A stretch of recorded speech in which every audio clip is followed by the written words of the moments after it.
You're Near the Wild with Matt Becker and John Norris, recorded in Anchorage, Alaska. Well, John, hello. Hello. Hello, Matt. Hello. Hey, Greg, what's up? Well, big week this week with merch sales. Nice.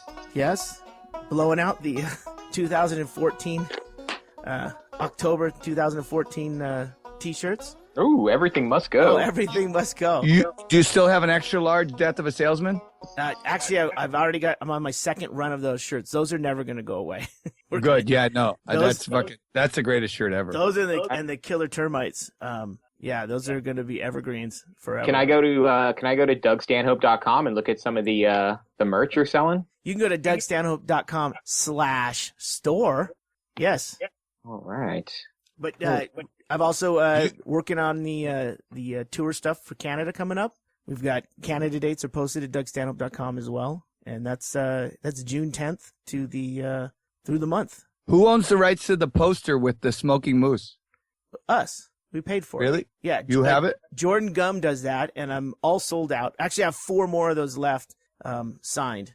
Well, here's the deal. We need to make an Alaska shirt For what? and use that graphic for Near the Wild. We legalized pot, for God's sakes. Oh, that's the true. greatest image ever. It's hanging on our fridge. Becky goes, "You've got to make a shirt with that." I go, "I don't think we really can just do that." It's totally, but this is, so I think we're changing it, though, if he's smoking a joint and not a cigarette. It's clearly a joint. Clearly. Well, I mean, it's the art is mostly in the eye of the beholder, correct? Mm-hmm.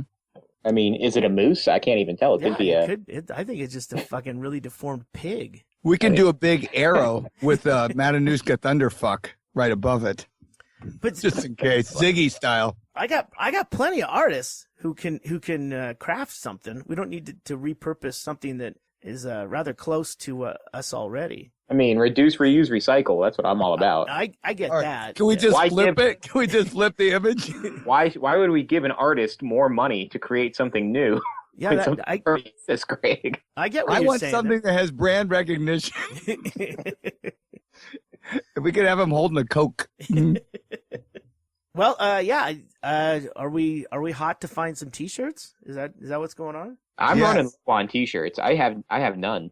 Yeah. All my T-shirts are just sweat stained and awful. So yeah, if we can get some new stuff, that'd be great. What do you? Well, hold on, new stuff. We don't have old stuff. I'm talking like personal. I just You're want talking about your closet. Yeah, You and all the factory defects?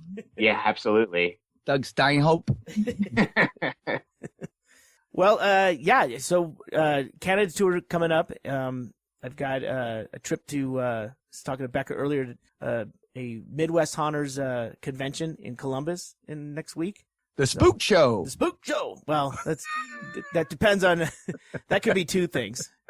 But yeah, so getting ready, getting things lined up out here to be able to be gone for about a month. So it's exciting. That's Nice. it. That's what I've been doing all week. Stuffing T-shirts in bags and approving artwork and merch for the next couple of months. That's brilliant. And Sounds we're honorable. gonna do a maybe you can help me out here, John, or maybe Becker, maybe you know about this. We're looking to press another vinyl. Can they put more, like, I know, like in the old days they would drop the needle and you would record until the record finished, until it got to, and there was a finite amount of time. Have they been able to squeeze more data onto vinyl recording? I don't know. That's a really good question. I bet don't there's even no know way how. they can't.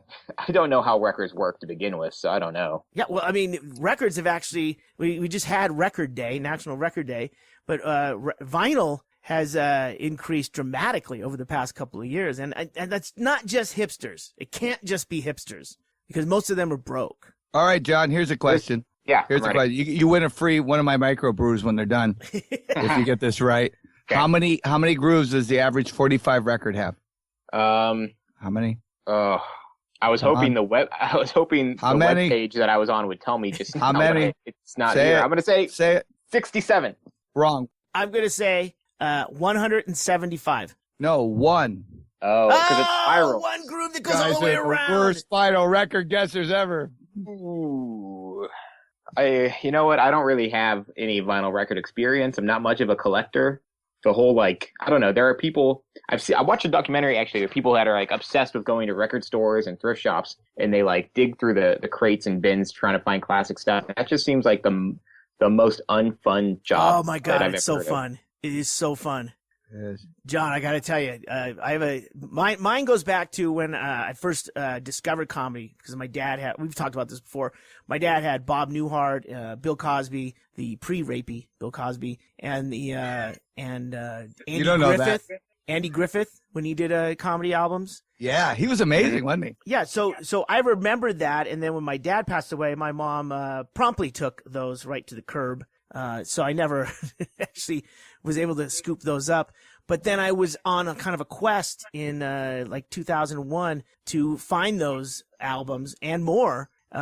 Red Fox, and I got Red Fox and Richard Pryor, one on one side, one on the other. An old recording. And just fucking great shit like that. And you find that stuff, that's exciting. And last night was my most recent purchase. I didn't realize it, but Stan Freberg, old radio guy, fucking awesome ad guy, he passed away earlier this year. And I remember an album that my dad turned me on to called Stan Freberg, and it's United States of America. And you would hear these voices on there, and you're like, wait a minute, that's the guy from this cartoon, or that's the guy from this episode of Lucy.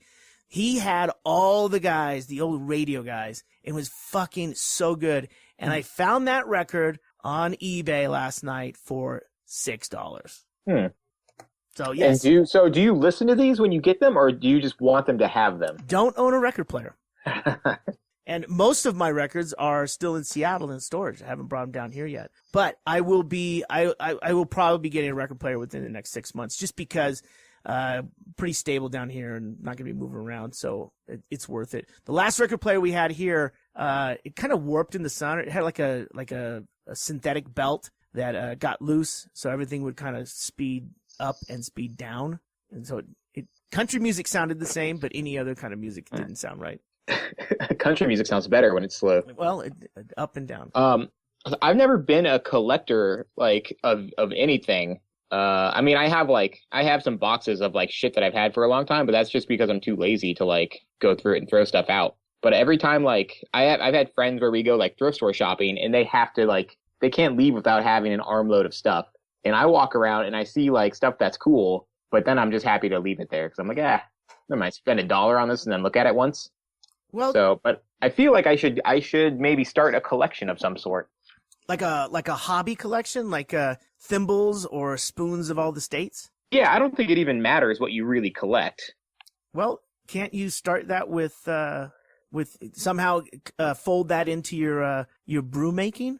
Well, I'm going to be honest with you, Greg. I don't know if I have much of a future with brew making.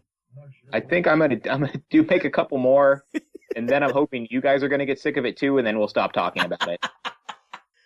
I've actually I've turned the corner. I know Becker, you just bottled your beer last week, right? Yes, it's on its way. And I bought that strainer that I sent you a picture of. Yeah, I found out that's a conical strainer, and that's made specifically for kind of our purpose. Okay. And then I brewed another beer last week, and the Oktoberfest lager, and I realized that it is so simple the way I'm doing this that I'm kind of pondering. This is my 4th brew. I want more out of this, John. You want to step it up? I want to feel more satisfaction in the actual cracking the beer and having that release of the pent up CO2. I want it to be something, you know? You should grow the grain and the hops yourself. Well, I don't want to get crazy, because then I'd have to be a landowner, and that's something I'm just not Buy a farm. Buy a small farm. But be a squatter. But really, my beer craft, my beer making is tantamount to making a pack of Kool-Aid. It really is. It's just I'm boiling the water and then ripping the packet open and then putting the extract or the crystals into the water, mixing it. So you're afraid if you find yourself in the company of some brewers and you're like, hey, I brew a little bit my own self, and you start talking about how you just throw in a can of stuff and then some water. First, I snap the top off the HPE extract. The what? I'm sorry. The what? Extract? What do you mean? You open the sack of grain, correct? No, not really sure. Yeah. So yeah, I don't know. I don't know. I am kind of the feeling I like making stuff. I like doing kitchen projects. Yeah. It's always fun. But I think like I wouldn't if somebody was like, I'm having a big party, John, we need you to brew a bunch of beer. I don't think that would go over well. I would just go buy a keg and tell them I made it. Becker, correct me if I'm wrong. John hasn't even tasted his beer yet, correct? No, and he's been very iffy if it's safe to even drink. Yeah, I don't know if I should drink it, to be honest. Well, I mean, no, that's the beauty of having a taste sampling. True. Well, you should. No friends. Just do it like a lemonade stand in front of your house or a neighbor's house. Have all the kids drink it first? Well, I mean, not kids. I mean, you're going to vaguely. He's got a mustache. I think it's an ice cream mustache, but still, it's a mustache. Yeah, I don't know. I'm not giving up on the brewing yet, but I don't know. I think it's your interest is waning. John, we are going to be cider kings. Remember, cider. Yeah, Cider Kings, seems doable, and cider's really hot right now. Like everybody's making beer. Our merch is going through the roof. John and I have like our cider merch is just crazy. We just got to get cider. As soon as we get the cider flowing, we're ready. It's getting awkward because we sell it in the bar, and it's like they're going, well, all right, I'll try some. And I go, a hat? Huh? You want a bumper sticker? My kid didn't get on the honor roll because of John and Matt's cider. We just give them a glass with an IOU in it, and they come back for the cider later. Yeah, they pay up front. The build up. Becker, I loved your slogan last week on the podcast about the cider. Drink but don't drive. Yeah. No, fuck it. I messed it up. Drive but don't drink. Yeah, drive but don't drink. Because it's not available. Yes, you can't. No way you can. It's impossible to drink this cider. It's that's very always popular. my problem with. That's always my problem with when they bust somebody for underage drinking. It's like, well, if they're young enough, they can't drive. Yeah. So you're really just barking up the wrong tree. Keeping drunks off the road. Yeah. I mean, we could market it as a hard cider for designated drivers, and we can skip the whole fermenting process and just give them apple juice. Shh! Don't ruin our secret recipe. Boy, you don't know how to do marketing, do you, John? No. Yeah, it's gonna be good. That was a fun night the other night when you guys did the eulogy show. That was a really good night. That was a good night. The Almost Dearly Departed. Is that what was the final name? Did you guys change it? No, it was a Not So Dearly Departed. Okay. Not a great name. No, but it was already out there. So what difference does it make? You guys didn't matter. Yeah. The room was packed. Room was full. Everyone had a good time. I got to wear some skin tight black leggings. Oh wow! If you could see John wearing all black, he looked like a weird, like unemployed mime. That's He's like kept popping in, going hi, and I go, "Hey, Moomin Chance, what are you drinking?" Yeah, it was a good show. I think we should do another one soon. We got to find. We might have to get some different comics to do it though. But everyone seemed to have an awesome time. The crowd was amazing. Like we were nervous. We thought maybe it was. It sounds dumb to call it high concept, but it seemed like kind of a high concept show. Well, I was afraid they thought they were going to burlesque show when they filled your room, and then I went, "Oh no, it was actually for that." It's good. Yeah. So, John, I'm just curious because I have not seen one of your recent shows, and this one especially such good response. I do remember the first show you did it was a murder mystery show, and with Matt Collins. Mm-hmm. And I'm curious, has your preparation changed at all? Well, this pre-show? Actually, I don't know. Because somewhat. I remember at the murder mystery show, you guys actually just kept putting it off, and then you didn't even have a show. But you had great turnout. You guys were entertaining on stage. But we coast on our personality quite a bit. Absolutely, and there's nothing wrong with that. But I just wonder if you're attacking the production a little bit differently. This show was actually put together by Matt Burgoon. He booked everybody and got everybody organized, and I just got to host, which is great because I just got to be in character and not had to really worry about anything. Yeah, perfect. Yeah, and I don't know. I think me and Matt have talked about doing another murder mystery show, and we did learn that you have to do some prep work beforehand. Yeah, kind of a script. You could do like a double show where you do the murder mystery and then whoever dies does the eulogy show. Oh. The headline. We're gonna really give people their money's worth. That's the difference. A lot of young comics, I just don't. They confuse these two things with improv versus improv. Right. And they're two separate things. Yeah. Well, it's I don't know. It's the shows are a lot more fun. Like the shows we've been doing have been a lot of fun because a lot of the comics are getting really good and can handle doing like 10, 15 minutes a lot better than they could like 2 years ago. Yeah. Like 2 years ago, we were all fairly young, and not many of us could keep the energy. You were about 2 years younger, right? Yeah, true story. You're gristled now. Gristled. We're old hand at this.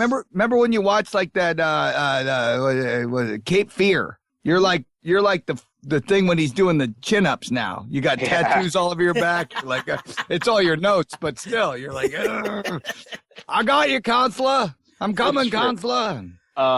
About maybe like 2 or 3 weeks ago at the Snow Goose Theater where they do comedy shows now. They asked me to do a show there, and there was like 5 of us, and 2 of the comics were like on their way from another show, and so they just asked me to just keep going. I was supposed to do 10 minutes. I think I ended up doing like 25, 30 minutes. Not a good 25, 30 minutes. No, it was just time ticking by. But it felt comfortable. Like I think 2 years ago, I would have totally bailed after like 15 minutes. So no, and that's exact. That's what improvement is, and that's the thing. When they're raking the carpet, you did your time. Absolutely. But you know what's awesome about that is that is such a confidence booster and a way to really push yourself in this hobby / business. There's not much commerce, but not much of a business, but yeah. But you know what I mean? It's like there's nothing that can take the place of actually fucking doing it. And that's the biggest problem with people who, when they start, I know a lot of people have voiced a question to me of like, when I was running comedy at Coots was, and Becker, I'm sure you get this too from the young kids, is where's a good place to do comedy? And I just would point to the fucking stage. What's wrong with right there? Why do you have to go anywhere else? You just have to fucking get up and do it. Yeah. I mean, it comes down to the thing with where they sit and they come up with all these scenarios. I should do my own show. And you go, well, that's great. But here's the deal. If you can't do that right there, walk on stage and do it, then what are you building all these scenarios for? It's like, just do comedy. Go be funny. Yeah.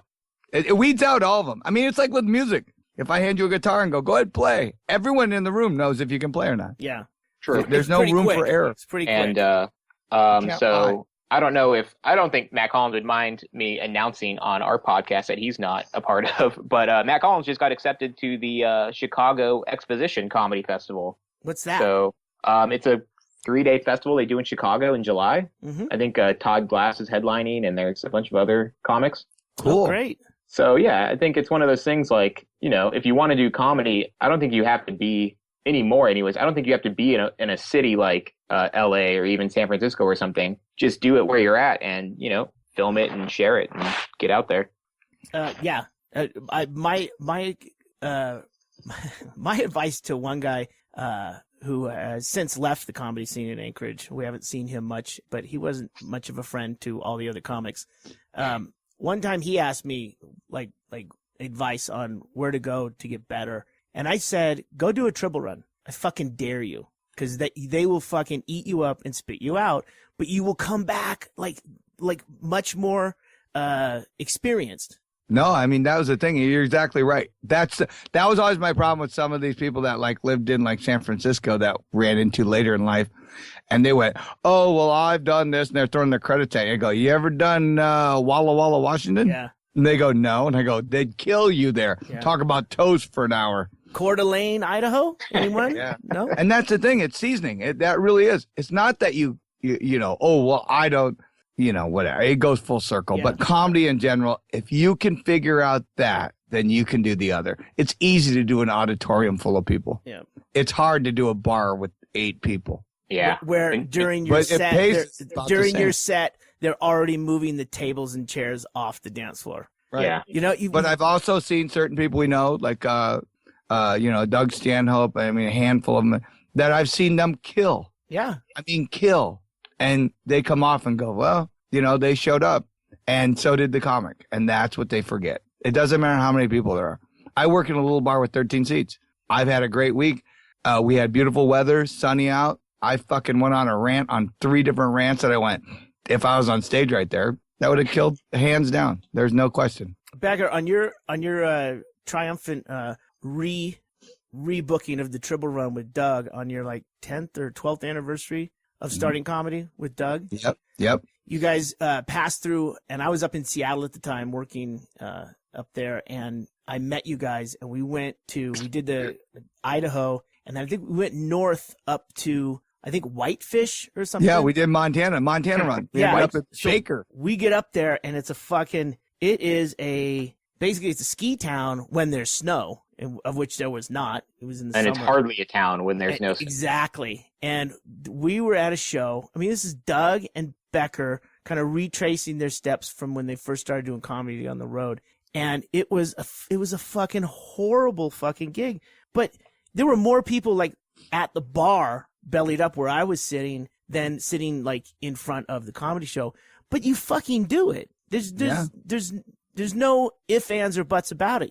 There's going to be a show whether or not anyone walks through this fucking door. And I mean, I did that I got used to that because when I play in cover bands, you played to the fucking back of the bartender who was playing solitaire in Soldotna at Larry's Club 3 nights in a row because guess what? You're there regardless. You're fucking playing. And with comedy, it's the same thing. But you become richer because of that in being able to handle that. And it's almost like Becker, back me up, but you get better by getting beaten down. You do. I mean, it's not. I mean, constructive criticism. I mean, when you go into a room, and what we realized is we had gotten a lot smarter, and they remained the same, and that's what Doug and I both came up with. Totally. And we went, how did we ever make these people laugh? And we fucking sat after that first show, and we sat there and we went over it. We went, we got to dummy this down a lot. Yeah. They didn't know who the president was. They didn't know. I mean, they didn't. But the thing is you're to entertain them. I don't care what it is. So that's when I started doing more fucking balancing shit and doing that. And then we started winning them over. And do you remember the time we stopped and I bought a headlamp? Headlamp. I bought a headlamp because then Doug does, and this is perfect timing. We're in Missoula. Doug says something about, oh yeah, fucking God. You were God. As soon as he says God, the power goes out. And the whole room is dark. And I turn on my headlamp on Doug. And Doug goes, that's why you bought it. Now I understand. But they're like, why do you fucking need a headlamp? I go, I'll tell you later. Yeah, Becker, that was a fun time. That was, but it was a chance to relive where how it works. I mean, we did a strip club in Phoenix. We wanted to do it because every older comic used to tell us, oh, well, you didn't have to work the Bourse Belt, or you didn't have to work the strip club circuit. So we booked at a fucking sleazy strip club in Arizona, and we brought comedy in there for about a month and a half, and we did it. And it was brutal. I mean, they're not there to see comics. And we understood what the old guys were saying. That was old. That was where comedy started. Club comedy was in between the dancers. They would have a drummer and a bass player on stage that would play the live music for the strippers. But then there would also be maybe a horn guy or something. And then the comic would come out in between. And I mean, it's like opening now. It's the same as opening for Korn or something, Yeah. No one's there to laugh or to listen to comedy, and it's the same as a titty bar. There's no one. It's worse than them not wanting you there. They fucking hate that you're there. No, and it's almost like what was that? Fuck that movie where he goes to jail. He's an accountant. What's the name of that? Fuck, I'm Shawshank. Shawshank Redemption. Yeah, remember when they go, I wish I could tell you this thing turned out good, but it didn't. I mean, we got beaten alive in this club. But the thing was, is we did it. And when we got done, we were like, okay, I get what they're, because they always had that glassy-eyed look going, you never worked a strip club in the middle of the afternoon in New Jersey. And you're like, well, let's try it. And we did. And it was interesting. It wasn't horrible, but it was interesting because they're not there to see you. There was no apathy for you. You either were really funny. Is there any winning them over though at that point, or is it just not? No, you can win them over. What you did is you just kept firing. You kept firing, and it's almost like they finally went, this guy really has something. So all right, he ain't going anywhere. when you walked off, listen. The first time we walked off, they applauded because we were off, and the second time we did it, they applauded because they went, hey, I'll give you credit, man. You did 15 minutes fucking just firing. And went, I'm not taking no for an answer. And, we also incorporated the room and the club and the neighborhood. And, you do local stuff to keep them in the room. And they're like, yeah, that's true. People do go through the dumpsters all the time. And so there was that idea. But it really was seasoning. And that's the thing is anymore, it's so everyone thinks they go, I would love to do the improv. Really? That'd be the worst place to do right now. As far as like if you want to learn anything. Yeah. They might applaud just because you're there. Well, that's great that Matt Collins is headed out to Chicago representing Anchorage comedy. That's fucking great. Absolutely. Mm-hmm. But I think overall our shows are getting better, and I think the comedians are getting better. So I think people are going to find more and more opportunities to go out and do stuff.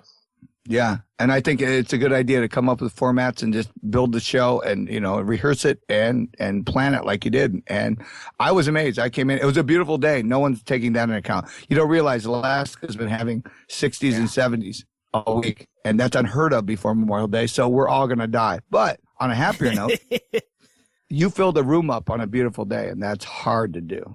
True, that was good. I think Burgoon, and the other comics get a lot of credit for that. I think we all just kind of spread the word a lot more than we usually do. So, and it didn't help that Tucker Campbell was leaving and his whole family came.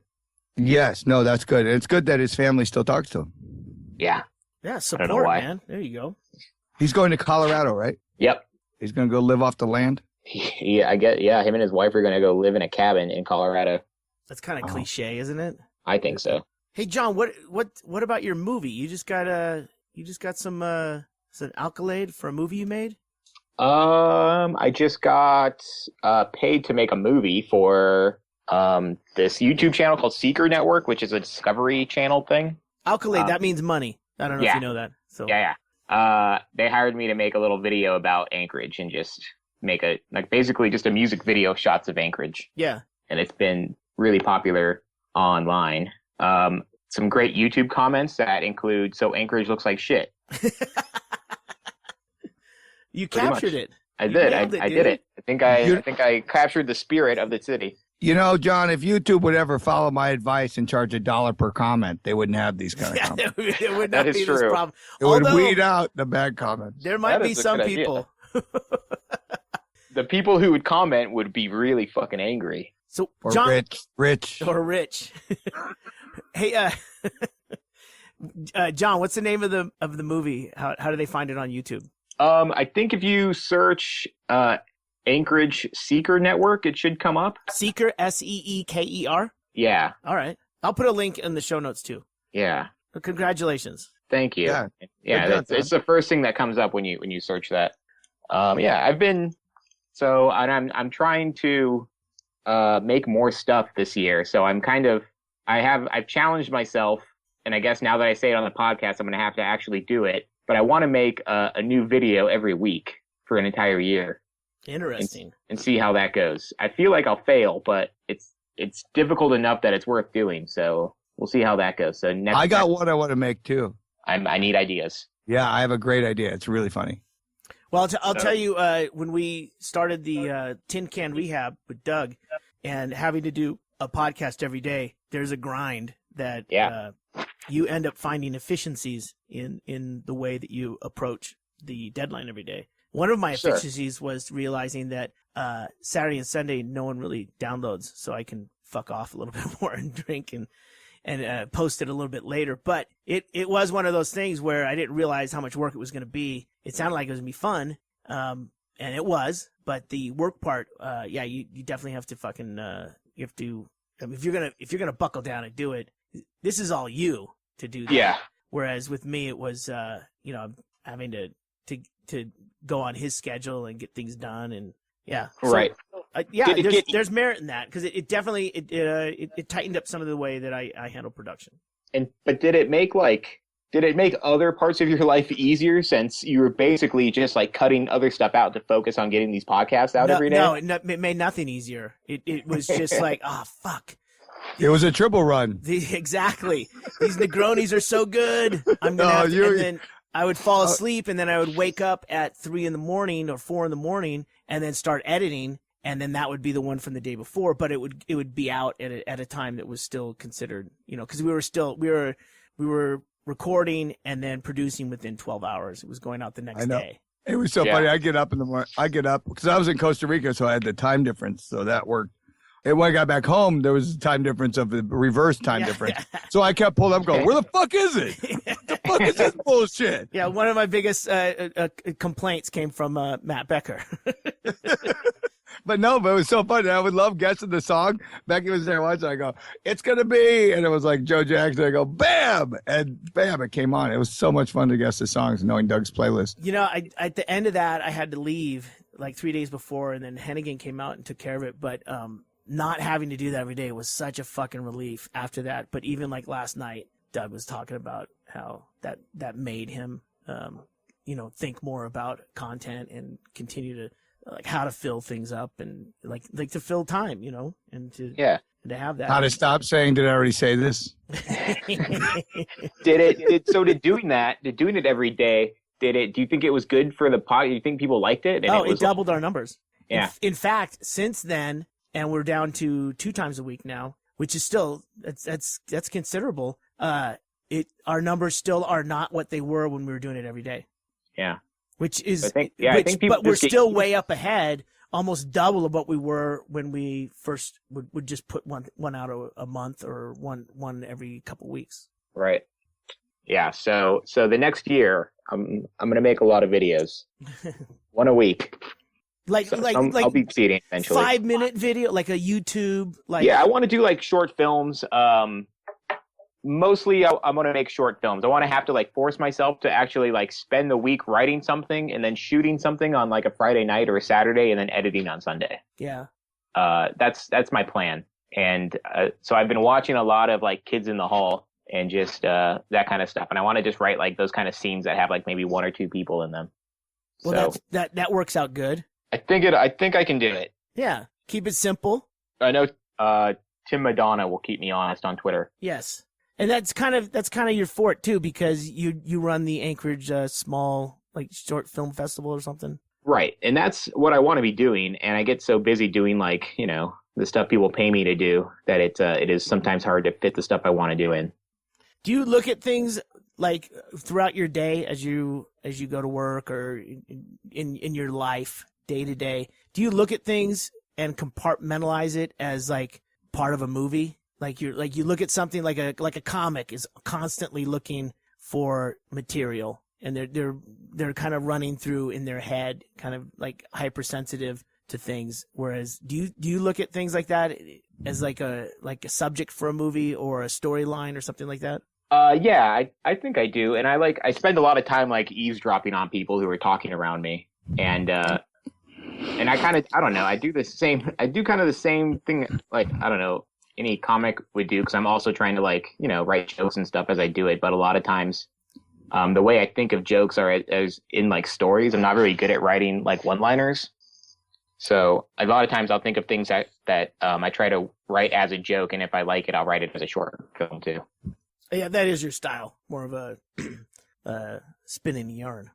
Isn't that what Becker? Isn't that what they call him, the Mark Twain of Anchorage? Yeah, he's actually the Mark Twain of Anchorage, and he almost was Will Rogers of Anchorage, but his plane didn't crash. I'm always wearing a seersucker suit, so I think that you know what, we need to bring the seersucker back. It's summertime. It's going to be a warm one, I think. But yeah, you wear a seersucker suit anywhere with that weird tie. You're just like with the lacy, but no, what is it? It's the Colonel Sanders bow tie. Yeah, I definitely look more like Colonel Sanders. But just going to Popeye's Chicken and go, yeah, like my usual. Hey, John, how's the eye? You had that eye infection last week. It looks normal, but I still have like a hard lump in my eyelid. That could be a brewer's yeast infection. It could be. Well, you should drink it. Don't put it on your eye. But I can see, so that's a good. What else? What other ailments do I have? Oh, I don't have any like physical ailments right now, but my phone stopped working. So I don't know if you guys tried to text me today. Yeah, I did. But my phone works, but it is not connecting to like the AT&T network, so nobody can call me or text me. So that's not really a phone, John. That basically is a paperweight. Basically an iPod. I can still use it to listen to podcasts. And what's great is when you go into AT&T with a problem like that, and they like don't want to help you, and they're immediately just like, oh yeah, that's obviously a phone problem, so nothing we can do, even though we sold you the phone. Is it? So, did you drop it? Is there something wrong? It just stopped working. There's no troubleshooting on our end that we can help you with? I don't know. Do you know anything about hacking into phone networks and That's VPNs? Not really my thing. Yeah. I have a Chinese friend that can probably do it. But I was worried. It happened Friday, and like the first 2 days, it was like bugging me all the time that I didn't have a phone. So I just wanted a phone, so I went on Craigslist and I impulse bought a phone from a guy who had a lot of tattoos on his hands and neck. He knows what he's talking about. Turns out I can't use that phone on the AT&T network, despite what he told me. Yeah. And now, of course, he is not answering my email. So hold on a second. You're telling me that you took the word of a faceless. You don't even know how many tattoos the person has at AT&T. You took their word over Sons of Anarchy? Is that what you're telling me? I got a good feeling from this guy. It seemed legit, but now I have 2 broken phones, and I'm out some cash. It's time to open an eBay account, dude. I know. Well, I always go with, if I want to buy a used phone from someone, I always want the screensaver. If it has a picture of a girl with her kids on it, it's probably not his phone. But now at this point, now it's Tuesday. I haven't had a phone since Friday, and I feel fine. I don't know. You can just email me or reach me on Facebook or Twitter. You've extended your social media blackout to include phone conversations. Absolutely. Yeah. I'm just, Becker doesn't have a smartphone, so why should I? He's getting along. No, it's a thing. I mean, you still have those phantom pains, though. I do check it sometimes. Yeah. You just pick it up and you hold it and you go, nothing. I like to pretend I still have phone service and just nobody likes me. Well, I hope you the best. Yeah, maybe I'll make it. Yeah, I do want to announce that my tooth hole has been filled. Oh, that's right. Have you bit anything lately? It has been filled ... with a temporary crown. What? With Floyd's old colon. No, I went in and they told me, they called me the day before and they said, hey, you gotta spend this much money. I'm like, oh yeah, that's it. Yeah, I know, that's it. All right, here we go. I go in the next day and I'm laying there and they start taking molds. I'm like, what the fuck are they taking molds for? Where's my tooth? They're gonna bring the tooth in and put it in. Well, yeah, I was confused at what they were gonna have to do. And apparently the front office was confused about how much I had to pay them. So it almost doubled in price as I'm laying there. And what am I supposed to fucking do? There's nothing I can do. You have my tooth somewhere. You're going to make it. And I have money, or I should have money, hopefully, that's going to pay for this tooth. And you just keep figuring out more and more money to take from me. But honestly, this guy he's explaining the process, and it's way more than I need to know. But I like that he's telling me, right? And then he's doing this thing where he's taking the mold for the upper and the lower and doing it, and he's telling me how he's gonna build this tooth and everything. They're doing a porcelain fused to metal, and I'm like, well, what about today? There's like a spike, like they took the little nub out and put a spike, like put a pin, a thick pin, like a screw coming down. I'm like, are we covering this? What about? I gotta wait 3 weeks for. He goes, yeah, I could make you something. You could make me something. Isn't that part of the fucking deal? I mean, I have to eat, right? So yeah. Then he goes in the back and you hear like a chop saw and he comes back with like a little piece of wood. I'm not kidding, man. He fucking made a tooth that is fucking excellent. And it's a composite material. It's not like an actual crown, but it's a temporary crown. And if I really pulled on it, I could probably pull it out, which, you know, that's enough to scare you not to eat caramels, right? So that's fine. I get it. You did it. I'm gonna opt for the soft foods. So Did you prep for your new tooth by buying a bunch of taffy? No, he made this fucking tooth as I'm sitting there. It didn't take him 20 minutes. And this thing fucking is perfect. Like bbing and everything. I've had worse fillings that felt off sides, you know, a little bit, you know? So yeah, it's like we're talking about with the experience. This guy has seen so many fucking fucked up mouths. Yeah, but then you're in Methville. Yeah, that's the thing. It's like when I go in there, he's like, he has other people come in. He's like, now this is what someone who brushes looks like. You know, he's showing everyone else. I've told you, there's everyone coming down and sticking their nose in my face because they're used to seeing like a hogged out cavity of a fucking jaw, you know? So I had to pay more money, but 3 weeks from now, the porcelain fused to metal will be done, and then they're gonna yank this one out, put another one in, and I mean this tooth. Are they gonna have your picture in the waiting room, Greg? Like a black and white picture of you smiling with your like all your teeth? Well, yeah, but you know that's probably not a good. Well, maybe that's good advertisement. I don't know. You don't want to brag. It sounds like in the area you're in, you have the best set of teeth around. He was talking to the assistant, and he said, yeah, we'll need this much of this and that, and she goes, oh, we don't have any of the white, we have the blue. And he looks at me and he goes, hey, you want a blue tooth? And I go, you know what? I'll fucking take a grape shoved up there if it just fills the hole. What are we doing here? Blue? I don't care. And he looks at me and goes, seriously, I'll build you a blue or a purple tooth. Like, are you, what? That's punk rock. He went looked at me and goes, nothing. He went from nothing to let you pick out colors. What are you, a teenage girl buying a car? He goes, dude, I could do a thing with a diamond. I'm like, hey, I'm kidding. Let's get the porcelain fused to metal. Let's stick to the program here. We had a game plan, and although it keeps costing me more money, I still want you to keep doing what you said you were going to do, and that's put a tooth in my mouth. You should get your initials carved in the tooth. You a Raiders fan? I put the Raiders on. Huh? Raiders?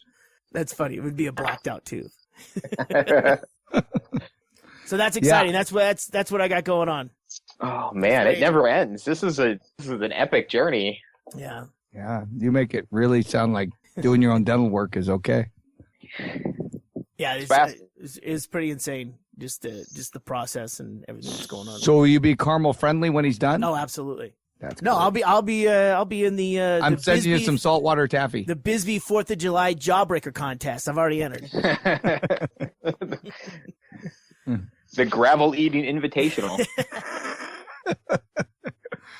Okay, now here's the bad news. The bad news: all the rest of your teeth are now bad, but the one we put in is fabulous.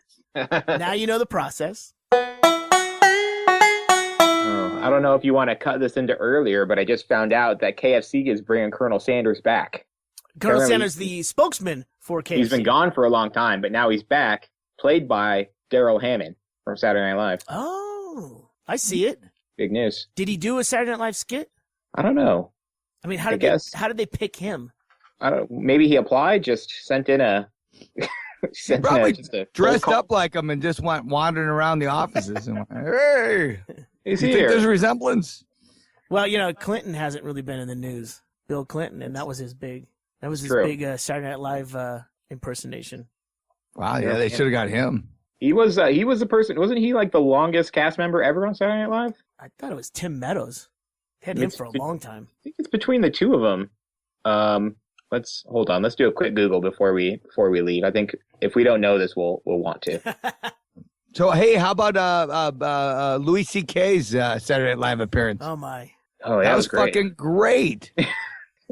Yeah. I only watched the monologue. The problem is that people that don't understand comedy and comics shouldn't be watching Saturday Night Live. Yeah, exactly. But you know what I mean? It's like, come on. He had to submit this to someone. The network knew what was going to happen. The audience didn't fucking mind. They were with him on it. What the fuck is the problem? In fact, you know what? The most telling thing is people are watching Saturday Night Live. At least someone is. Yeah. I love the fact that I did grow up during that period of time, and it really was. It was like, remember those old jokes? It's like the wacky neighbor down the street. He's the alcoholic. Yeah. Yeah. I mean, it was the same thing. That guy's a pedophile. Stay away from that house. That was fucking how they did it. They didn't need a website. Yeah. So it was definitely a ballsy performance, mostly on Saturday Night Live's part for letting them like air that. Oh, I don't think so. No, You don't think I so? don't. They have no culpability. They can claim that they didn't have access to the script, or he went off script, or I mean, they got nothing to lose. No one's watching that show. On the opposite channel, MTV has rap videos, finger banging chicks on thing. I mean, if you're offended, turn your TV off. What channel is that on? Well, look at the Billboard Music Awards, which I did not watch, but I followed the news on it. Kanye West goes out, plays in a fog bank with fireworks in the foreground. It might have been the three of us up on stage. No one would have fucking known. And they bleeped out an entire 4 seconds of his song. No, an entire minute of his song. Yeah. Out of 5 minutes, they beeped out an entire minute. Now That is crazy. They knew they were going to have to do that in advance, and they still had him do it. What the fuck? But that's insane because it's the same songs they play on the radio without beeping out an entire minute of them. That's what I'm telling you. We want to censor ourselves, but go ahead, do whatever you want.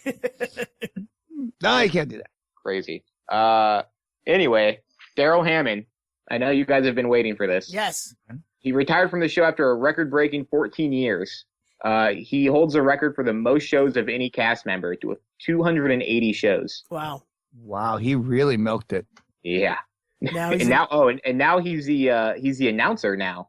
Oh, off camera. I forgot about that. Yeah, he took over for Don Pardo. Oh wow, that's right. Don Pardo recently passed away. Wow.